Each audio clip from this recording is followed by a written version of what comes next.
Hello students, today we will be learning about destructor. Before this we learned about constructor. Now constructors and destructors are both member functions of a class, but they are special member functions. Constructor is automatically called whenever the object of the class is instantiated, and the destructor is a member function that is automatically called when the object goes out of the scope, or when the object is destroyed, or when the memory is deallocated from the object. Now, destructors also have the same name as the class, but their name is preceded with tilde character.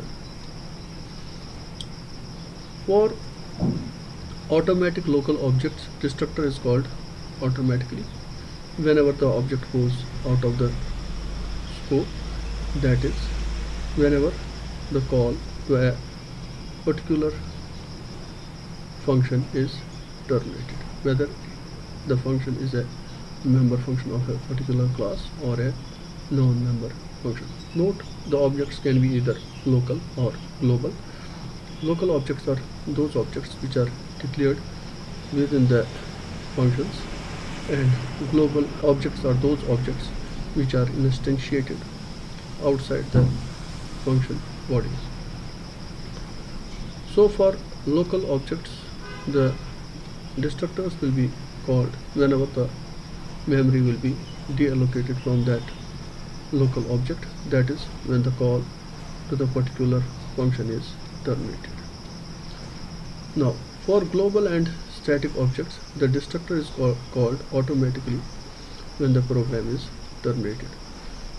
And for the objects of the main, that is, the objects that are instantiated in the main, for them the destructor will be called when the main terminates. And the termination of the main, since it signals the program termination, so the destructors for the local objects of the main will be called at the end of the program termination.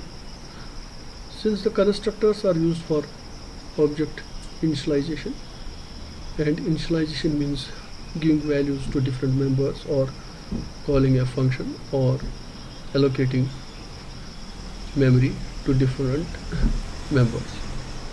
Similarly, destructor is used for cleanup, that is, it is used to free the memory that has been dynamically allocated to the object, thus members, that is, the pointers with which you are accessing that memory. The memory has been allocated using a new operator. So that memory needs to be freed with the delete operator. Why we need to free memory? It is because that memory can be reutilized by some other function for some other purpose. So destructors are used for object cleanup. These are the two important activities related with the object, that is, object initialization and object cleanup. Okay. Destructors cannot have parameters. Since they cannot have parameters, they cannot be overloaded, nor do they have return values like constructors. So destructors are similar to constructors in the sense that they don't have return values, but they are different from the constructors in the sense that they don't have parameters. Since we can have constructors that have parameters, such constructors are called as parameterized constructors. Now, destructors cannot be overloaded. Therefore, there is only one destructor in the class. Since destructors don't have what we call as parameters, therefore they cannot be overloaded. Destructors can be virtual. We have seen that constructors cannot be virtual. The concept of the virtual functions is linked with the inheritance. Once we will be doing inheritance, we will be knowing what are the virtual functions, and at that time I will tell you that I will explain what is meant by destructors cannot be virtual. Now, destructors are used for dynamic destruction. Since we have seen that constructors are used for dynamic construction, that is allocating memory to the what you call objects dynamically, destructors can be used to free that memory, that is called as dynamic destruction. So dynamic destruction is nothing but freeing of the memory which has been allocated dynamically. Okay, now this is all about the destructors. Let us go into the IDE and do some programming exercise related to destructors so that it will be clear. Let me create a class example. This is my class.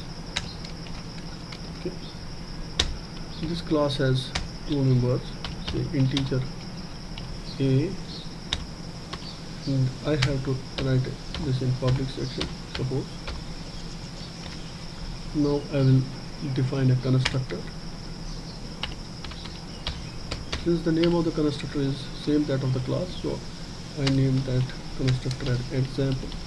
Now I'll have one more member that can be a pointer, int star of a. Okay, so this class example has two members, one is the integer a and one is a pointer. Now I can initialize the data member a within the example class. Okay, and I can allocate memory to the pointer using a new operator.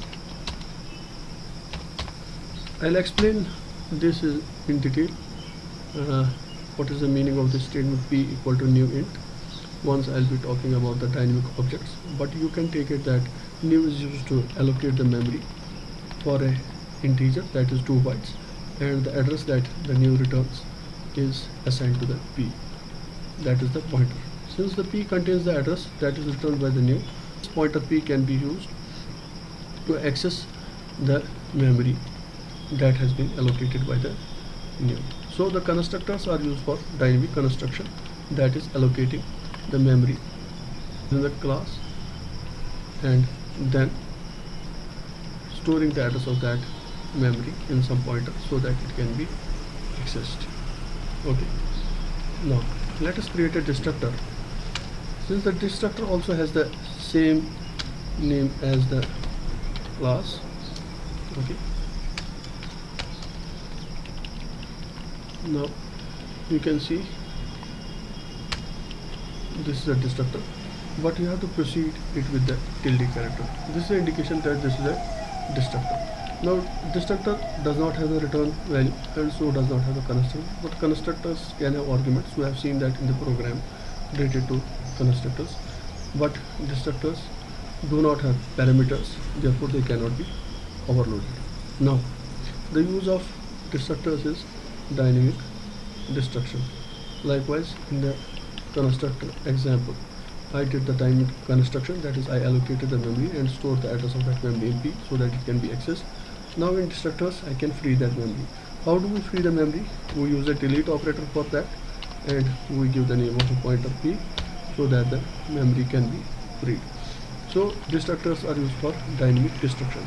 Dynamic destruction is nothing but freeing the memory which has been allocated within the what you call constructor, and so that that memory can be used for some other purpose. Now let me create an object in some function, say d, which is a non-member function. Okay, now I create a local object, suppose example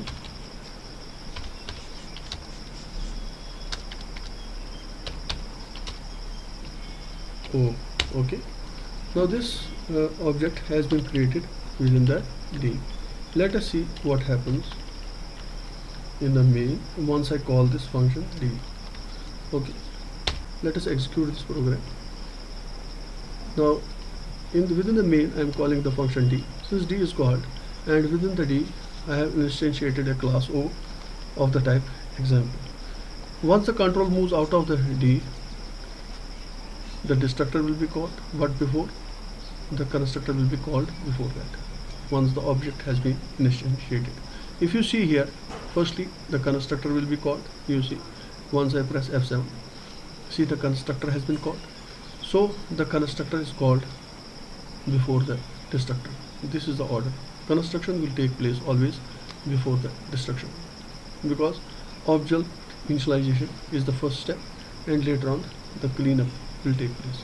Now if you see in the constructor, I am initializing the member A of object O, which has been instantiated in the function D to 10, and I am allocating the memory, and I am saying the address of that memory in the pointer P. Okay. Once I move out of the D, since the D has the only one statement, that is example O, so the construction and the destruction will take place after the construction. The destruction will take place, can say, successfully. First the construction will take place, and then consequently the destruction will take place. Now the destructor has been called, and the memory that has been allocated to P has been freed. Okay, I will put some statement in the D, so that let us see what will happen after the execution of that statement. Say suppose I have a variable int h inside it, and I am initializing h to 90. Okay, now you see what happens. In the main I am calling the D. In the D I am creating a variable h, and I am instantiating an object O. Since the object has been created, that is memory has been allocated, and object O is a local member of D, since it is instantiated within the D. Okay, so once the object is instantiated, memory will be allocated to its different members, that is A and P, and the no argument constructor will be called. No argument constructor is also called as a default constructor. Now once the default constructor is called, I am initializing the member A of example to 10, and I am allocating the memory for an integer variable and storing the address of that memory in the pointer P, which is the member of example. So both A and P have been initialized. A has been initialized to some value, and P has been initialized to some address of the memory that has been allocated dynamically, and that memory can be accessed now using the P. Now once the constructor has been executed, so we are still in the body of the D. Here I have placed one more statement to make you understand that now this time the destructor has not been called yet for the O. Once the statement of the D is executed, I pressed F7. Now the destructor has been called. So at the end of the D, when the memory will be deallocated to the different members of the D, to the different local variables of the D, the destructor will be called for all the objects that have been created locally within the D, and the object that has been created is O. So the destructor was called for the O, and the memory that was allocated to the P, we freed that memory using a delete operator. So once the object goes out of the scope, that is once the D is called, the two for the two things where memory is allocated, one is for the integer h, another is for object O. The moment the object O is created, the constructor is called, and the members are initialized, and the dynamic construction takes place, that is the memory is allocated to the object, and that memory, address of that memory has been saved in P. Once all the statements of T have been executed and the control is about to transfer from the D to the main, the destructor is called for the object O. Since the O goes out of scope, the memory is deallocated from it, and the destructor is called. Since the memory is allocated to A and P, so the memory will be deallocated from A, and before deallocating it from the P, the destructor will be called. And in the destructor, whatever memory has been allocated dynamically and its address has been stored in P will be freed using a destructor. It is not necessary that destructor will contain what we call memory deallocating statements only using a delete operator. It can contain any statements, but the norm is normally we allocate the memory within the constructor and we deallocate the memory to the object by using a destructor. Since the destructor is automatically called, it needs not to be called, so it is ensured that once the destructor is called and the programmer has written the statements for freeing all the memory that he has allocated dynamically, since the programmer has the knowledge of whatever memory he has allocated, so he will deallocate all the memory, and once the memory is freed, that memory can be used again. Now let us see one more thing, that is for static objects. Now for static objects, how we create static objects? We use keyword static O1, okay, O1, and the data type is example. I should write that before O1. So O1 is a static object of an example. Since O1 is again a local object, so we have got two local objects now within the D. One is O and one is O1. O is the automatic object, that is the memory will be allocated to O whenever D is called, and once the control transfers out of the D, that is when all the statements of the D have been executed, the memory will be deallocated from the O. But O1 is different in the sense that memory will be allocated to it once only, and the memory will not be deallocated to it till the program has terminated. That is, the main has finished its execution. But for O, the memory allocation and deallocation takes place once the D is called and once the body of D has been executed. But for object O1, the memory will be retained by O1 till the program terminates. We can see that also. And another difference is that for object O, whenever D is called, the constructor will be called, and at the end of the execution the destructor will be called. But for O1, the constructor will be called only once, since the memory is allocated for only once for O1, and that memory is retained for O1 till the program terminates. And at the end of the program, the destructor will be called for O1.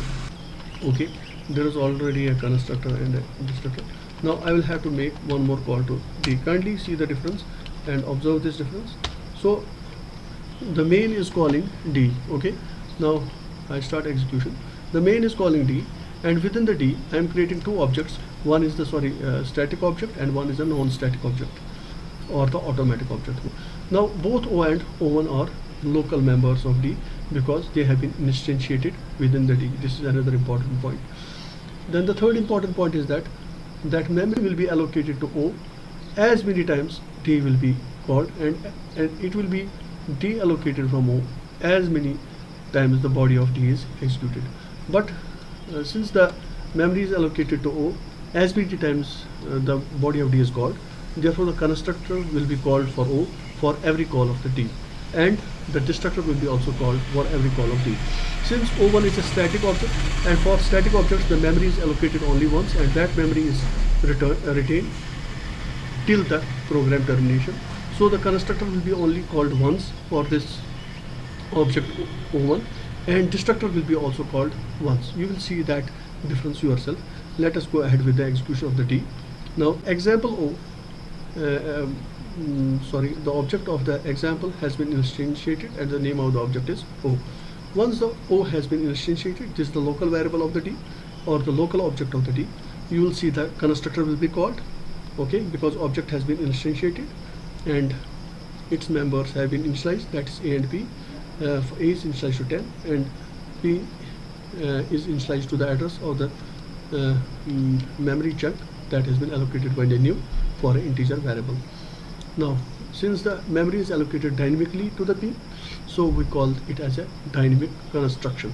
of the object. Okay, now this is so far as O is concerned. So you remember that since we are executing the first call of the D, you remember that the constructor has been called for O. Okay, now let us see for O1. Since this is the first call, you will see the constructor will be called for O1, and its initialization and dynamic construction will take place. Okay, then after that, what happens? We are still within the body of the D. The statements of the D have not been executed. The first statement has been executed, the second statement has been executed, the third statement has been executed, and the fourth statement has been executed. Once the fourth statement has been executed, the D has terminated and the control will be transferred to the main. But we have to learn one important thing here. Since we have local objects O and O1, the destructor will be called for O1 because it's a rule. Memory is allocated to the local variables and local objects once the control moves into the function, and the memory is deallocated from them when the control is transferred out of the function. The moment the memory is deallocated for an object, the destructor needs to be called. But for O1, there will not be any deallocation, so the destructor will not be called for O1. Let us see that practically now. Now the moment I go ahead with the D, if you see, the destructor is called and this is called for O. So once the destructor has been called, the dynamic destruction has taken place. The memory allocated to P of O, which is a member of O, has been released from the and freed. That can be so that it can be utilized again. But if you see, the destructor has not been called for O1 since the D has finished its execution. Okay, so the constructor was called for O and the destructor was called for O, but the constructor was not the constructor was called for O1, but the destructor was not called for O1. You have seen practically, since the constructor was called two times, but the destructor has been called only once. Okay, the moment I make a second call to the D, you will see again, since this is a new call to the D, all the local objects will be created again and they will be destroyed once the control moves out of the creating a local object means instantiating of the local objects and allocating memory to them, and destruction of the local object means that deallocation of memory from them. But since I told you static objects are different from the point of view that the memory is allocated to, for them once, and the deallocation of the memory to the static objects takes place once the program has terminated. Since the program has not terminated, how do we say that program has not terminated? Because because the main has not yet finished its execution. If you see here again, for class example O, the constructor has been called again. Okay, now for O1 again, the constructor has not been called. As I told you, constructor will be called for static objects only one, because static objects are called only once, or created only once, and then the memory is retained. But they, in a way, they are different from the local objects. So local objects are of two types. One are the static and one are the non-static. For static objects, the memory is allocated only once, so the constructor is called only once. But for non-static objects or automatic objects like O, the memory will be allocated each time the control is transferred to the function. You have seen that constructor for O was called again, and destructor of the O was also called when the call to the D ended. Now let us see that also. So the constructor to the O1 was only called once, that is at the first call to D. Now if you see, the destructor has been called for O since the D has finished its execution. Now since main is finishing now its execution, as the program has ended. Okay, this is the explanation. Since we have seen that the constructor has been called for O as many times the control transferred to the function, and the destructor was also called. But for O1 we could see that the constructor was called only once, that is at the beginning of, that is at the first call of the D, and for the subsequent calls of the D, the destructor was not called. But since we were not able to see that execution once we were in trace mode, so we will use an indirect method to verify whether the destructor has been called for O1. So you should remember that destructor and constructor will be called for O1 only once for the entire time during which the program executes. But For O, the constructor and the destructor will be called for the all the calls to the D, and for O1 the constructor will be called only at the first call to the D, and the destructor will be called at the program termination. Let us verify this indirectly. Let us see. We create another variable called count, which I have already created at the top, equal to, and set that value equal to 0. Okay. We create another variable, say int count 2, and set that value also to 0. Okay. The moment I make a call to the constructor is called, I display the message. What's the message? Constructor called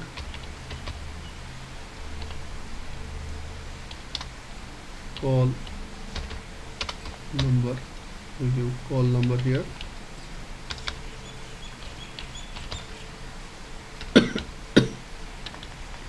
This is a message. Okay. We update the count first and increment its value.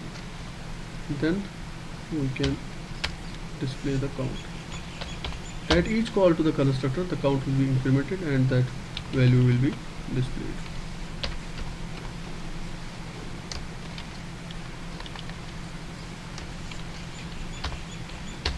Okay. Now similarly for destructor, we will do the same thing.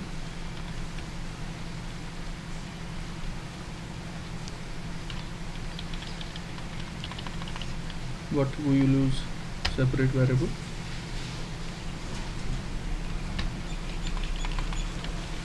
Okay. So I'll be using the separate variable. What was it? Count 2 for it. So each time the destructor will be called, the count will be incremented first and its value will be displayed. Okay. So instead of this message constructor, we have to give the message destructor called call number this. Okay. Now let me first compile the program. Okay, it's fine, no error is there. Let me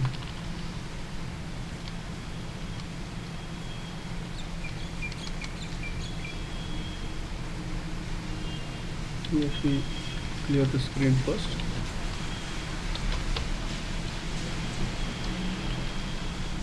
Now let us see the execution. First the screen will be cleared and the call to the D is made.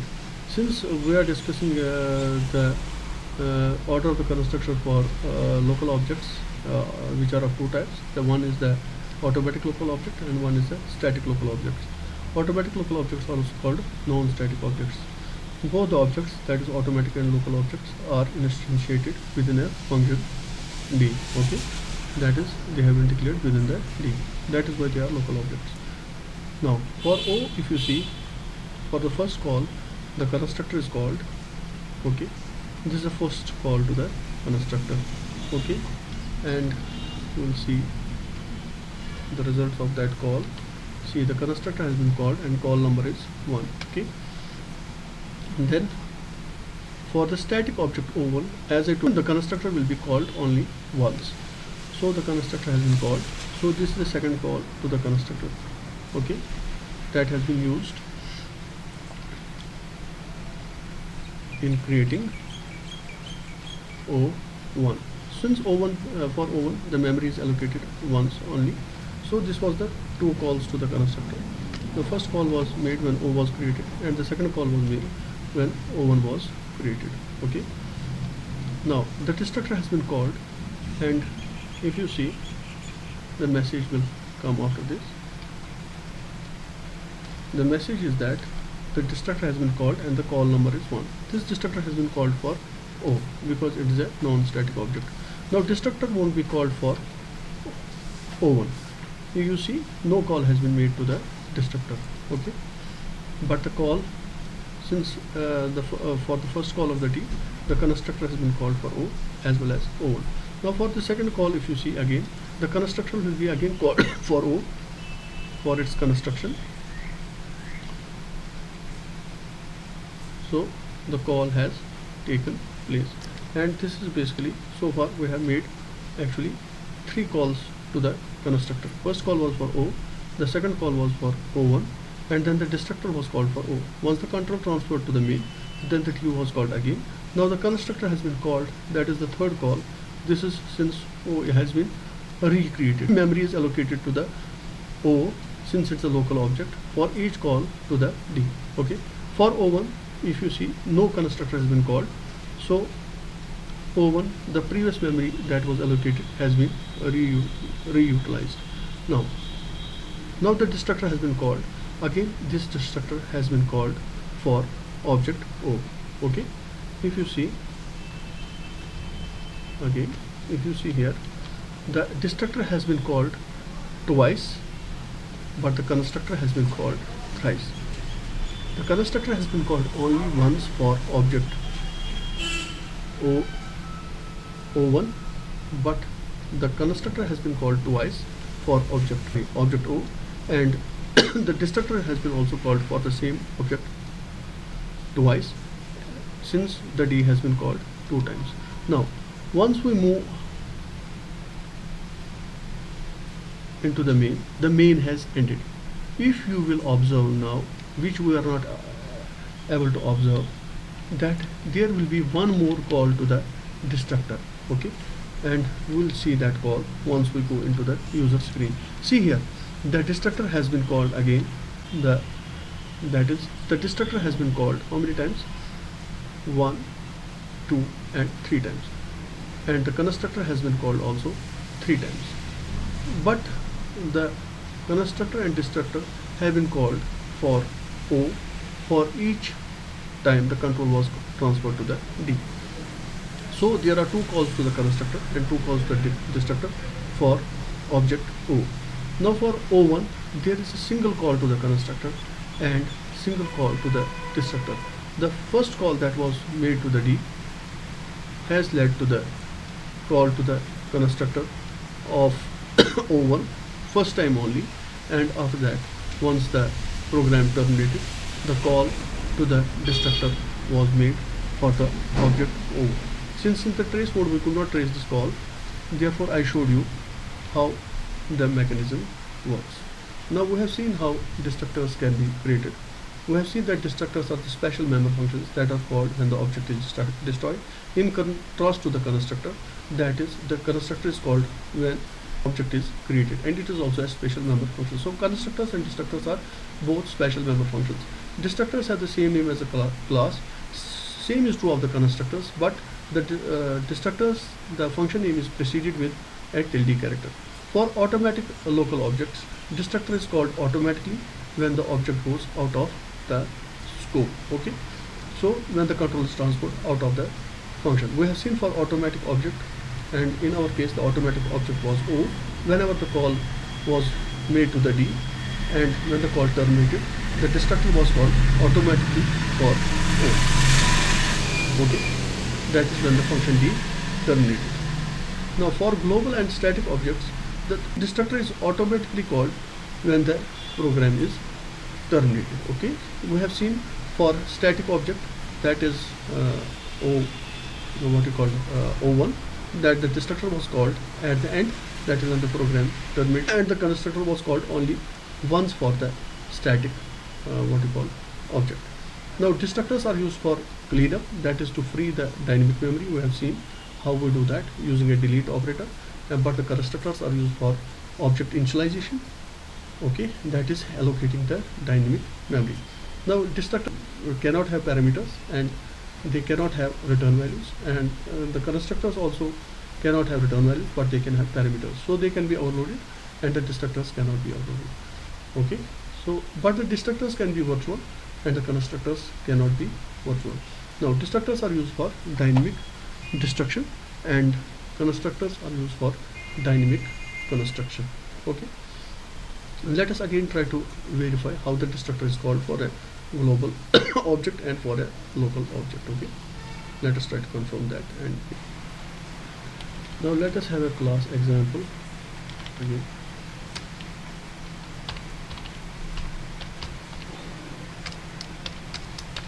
We've got two members, int a and pointer p. I'll write the constructor first. The name of the constructor is example, and I will have a destructor also with the same name, but it will be preceded by a tilde character. Okay. Now let us create a global object, okay, for this class. Example, say G. Now let us see on the user screen if there are any messages. There are no messages, so we have created a global object, but we have not run the program yet. And this is the destructor. Let us display the message cout.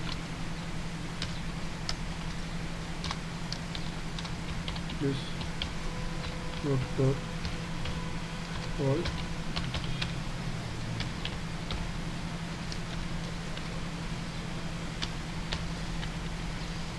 okay.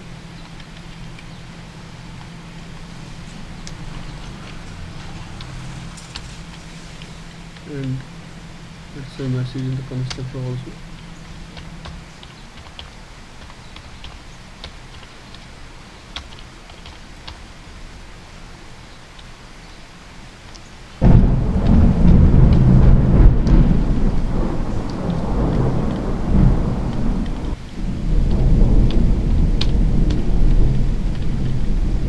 Since we have created a global object G, the constructor will be called the moment the instance of a class example, that is G, is created, and the destructor will be called when the execution of the main will be over. Let us have some statements in the main so that we can go through the stepwise execution. This is just to give a break during the termination so that we can see how the constructors and destructors will be called. Now let us begin the execution with the F7. Once again I will show you the user screen. There is no message there. Once I press the F7, there are some errors first. Let us remove that. Okay, I have to use a keyword class here. I have to declare the constructor and destructor in the public section.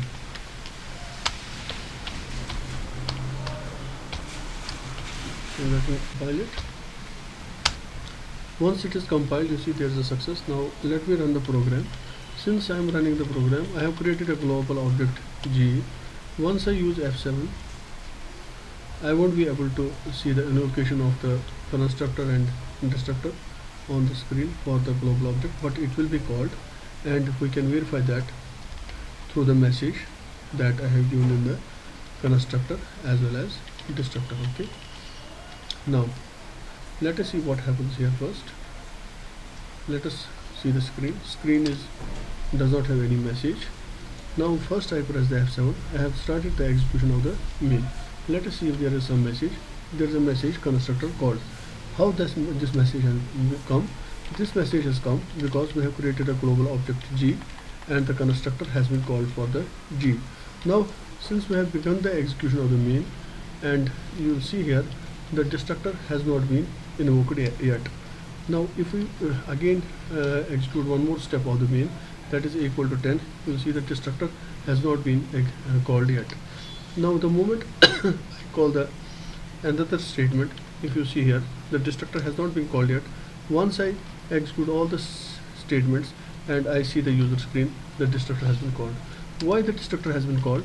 The destructor has been called for the global object G, and this G was deallocated with the memory once the main was executed. So for the global objects, the destructor is called when the program is terminated and the constructor is called at the beginning itself. Okay. So this is what happens in case of, we can have another object, say S, okay, and we'll see how many times the constructor and destructor will be called. It should be called twice, once for the G and once for the S. Let me first clear the screen, okay, and put this in comments. Okay, let me first run this program, and you see the screen is cleared now. Okay, otherwise we will have previous messages there. Okay, now let us run this program once more. First I compile it, okay, and if you see after compilation there are no messages. Let me run the program now using F7. But before that, let me write some steps, some statements within the main, so that the execution is done stepwise and we can see how the constructors and destructors are invoked. Okay, now let us begin the execution. Once we begin the execution of the main, see here the constructors have been called twice. Why the constructor has been called twice? Because we have two objects, that is G and S. These are global objects. The constructor has been called for G and the constructor has been called for the S. Since the global objects retain memory till the program terminates, once the execution of the main is over, you will see the destructors for the G and S will be called. Okay, now since I am executing the last step of the main, let us see first.